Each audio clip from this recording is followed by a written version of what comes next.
Maging isa kang mapagmahal at mapag-alagang asawa kay Ay at sa inyong magiging mga anak.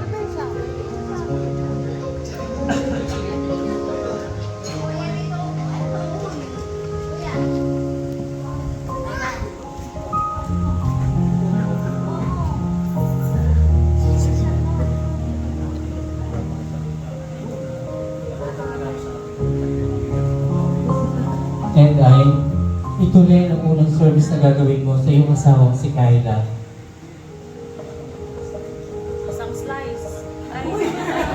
Naway maging isa kang magtatag, mapagmahal na asawa kay Kyla habang buhay at sa inyong magiging mga anak.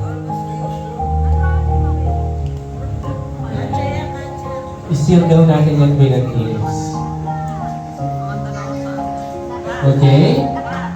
Thank you.